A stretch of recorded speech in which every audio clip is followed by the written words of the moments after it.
ಇವತ್ತು ಇಲ್ಲಿ ನಿಂತು ಇದೊಂದು ಜರ್ನಿ, ನಾನೊಬ್ಬನ ಜರ್ನಿ ಅಲ್ಲ, ಪ್ರತಿಯೊಬ್ರು ಇಲ್ಲಿ ಬಂದಿರೋರು ಅಷ್ಟು ಜನ. ಥಿಯೇಟರ್ ಇಲ್ಲ ಅಂತಂದ್ರೆ ನಾವಿಲ್ಲ. ಏನಕ್ಕೆ ಸಿಂಗಲ್ ಥಿಯೇಟರ್ ಅಲ್ಲಿ ನೋಡ್ಬೇಕು ಅಧಿಕಾರ ಇದೆ ನಾವು ನಿಂತ್ಕೊಳ್ಳೋಕೆ? ಇದೇ ಮಲ್ಟಿಪ್ಲೆಕ್ಸ್ ಅಲ್ಲಿ ಹೋಗಿ ನಾನು ಮಾಡೋಕ್ಕಾಗತ್ತಾ? ಅವ್ರಿಗೆ ಯಾರಿಗೂ ಕೇಳು ಇಲ್ಲ ನಮ್ಮ ಬಗ್ಗೆ. ಸಿಂಗಲ್ ಥಿಯೇಟರ್ ಇದ್ರೆ ಮಾತ್ರ ಒಬ್ಬ ನಿರ್ಮಾಪಕ ಬದುಕಕ್ಕೆ ಸಾಧ್ಯ. ಇದು ಹೇಳ್ತೀನಿ, ಕೇಳಿಸ್ಕೊಳ್ರಿ. ಯಾಕಂದ್ರೆ ಇಲ್ಲಿ ಬರೋ ಶೇರು ನಮ್ಗೆ ಅವ್ರು ಕೊಡಲ್ಲ. ಆಕ್ಚುಲಿ ಅಣ್ಣಪ್ಪ ಒಳ್ಳೆ ಇದು ಮಾಡಿದ್ರು, ಇಲ್ಲ ಅಂತಲ್ಲ, ಬಟ್ ಅಲ್ಲಿಯದ್ ವೇರಿಯೇಷನ್ ಬೇರೆ, ಇಲ್ಲಿದ್ ವೇರಿಯೇಷನ್ ಬೇರೆ. ಇಲ್ಲಿ ಪ್ರತಿ ಒಂದು ಟಿಕೆಟ್ ದುಡ್ಡು ಕೂಡ ನಿರ್ಮಾಪಕರ ಹತ್ರನೇ ಹೋಗೋದು.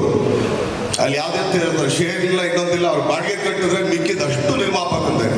ಸೊ ಆದ್ರಿಂದ ಅಣ್ಣ ದಯಮಾಡಿ ನೀವು ಈಗ ಹೇಳಿದ್ರಿ ವರ್ಷಕ್ಕೆ 2 ಅಂತ, ಖಂಡಿತ ಅಕ್ಟೋಬರ್ ಥಿಯೇಟರ್ ಖಾಲಿ ಇಟ್ಕೊಳ್ಳಿ. ಖಂಡಿತ ಅಕ್ಟೋಬರ್ ನಾನು ಬರ್ತೀನಿ.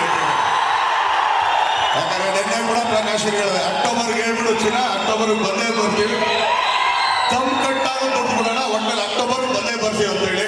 ಖಂಡಿತ ಅಕ್ಟೋಬರ್ ಹೇಳ, ದಯವಿಟ್ಟು ಥಿಯೇಟರ್ ಕೊಡಿ ಅಣ್ಣ. ಏನಕ್ಕೆ ಅಂತಂದ್ರೆ ಈ ಥಿಯೇಟರ್ಗೆ ಇನ್ನೊಂದು ಹೇಳ್ತೀನಿ ಕೇಳ್ರಿ. ಇದೇ ಅಂಬರೀಷ ಮಾಡ್ತಾ ಇದ್ವಿ ನಾವು. ನಮ್ಗಲ್ಲಿ KG ರೋಡಲ್ಲಿ ಥಿಯೇಟರ್ ಸಿಗ್ಲಿಲ್ಲ. ನಾನು ಆನಂದ ಅಂತ, ಯಾಕಂದ್ರೆ ಇಲ್ಲಿ ಒಂದು ಅಧಿಕಾರನೂ ಇದೆ. ಪಾಪ ಒಂದ್ಸಲಿ ಕಿತ್ಕೊಂಡು ಇದ್ದೀನಿ, ನಿಜ.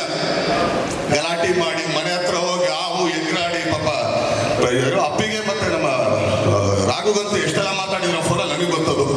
ಸೊ ಇಷ್ಟೆಲ್ಲ ಆದ್ರೂ ಕೂಡ ಆಯ್ತಪ್ಪ ಕೊಟ್ಬಿಟ್ರೆ ಅವ್ನಿಗೆ ಥಿಯೇಟರ್ ಲೆವೆಲ್ ಗೌರವ ಆಗಿದ್ದಾರೆ, ಇಲ್ಲ ಅಂತಲ್ಲ.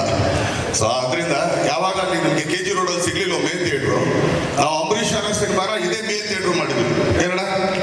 ಸೊ ಆದ್ರಿಂದ ಈ ಥಿಯೇಟರ್ಗೆ ತುಂಬಾ ವ್ಯಾಲ್ಯೂ ಇದೆ. ಸೊ ನೀವೆಲ್ಲ ಇದೇ ತರ ಥಿಯೇಟರ್ಗೆ ಬನ್ನಿ, ನಮ್ಮನ್ನ ಹರಿಸಿ ಬೆಳೆಸಿ, ಸಣ್ಣ ಸಣ್ಣ ಕಲಾವಿದ್ರು ಏನೋ ನೀವು ಆಕ್ಚುಲಿ ಆಗ ಕುಳಿತ ಬೆಳ್ಕೊಂಡಿದ್ದೀವಿ. ಸೊ ಇದೇ ರೀತಿ ಅಣ್ಣ ಪ್ರತಿಯೊಂದು ಸಿನಿಮಾನು ಎಲ್ಲಾರ್ದು ಕರ್ಸಿ 50 ದಿನ ಮಾಡೋರು ಕರ್ಸಿ ಈ ತರ ಒಂದು ಶೀಲ್ಡ್ ಕೊಟ್ರೆ ಖಂಡಿತ ಸಾಯೋವರೆಗೂ ಮನೇಲಿ ಇಟ್ಕೋತೀವಿ. ಯಾಕಂದ್ರೆ ಆ ಶೀಲ್ಡ್ಗೆ ಅಷ್ಟು ವ್ಯಾಲ್ಯೂ ಇದೆ ಅಂತ ಹೇಳ. ಥ್ಯಾಂಕ್ ಯು ಎಲ್ರಿಗೂ ಇಷ್ಟೊಂದು ಮಾತಾಡಿದಕ್ಕೆ. ನಾವೆಲ್ಲ ನನ್ನ ಸೀನಿಯರ್ಸ್ ಎಲ್ರಿಗೂ ತುಂಬಾ ಧನ್ಯವಾದಗಳು ಹೇಳ್ತೀನಿ. Thank you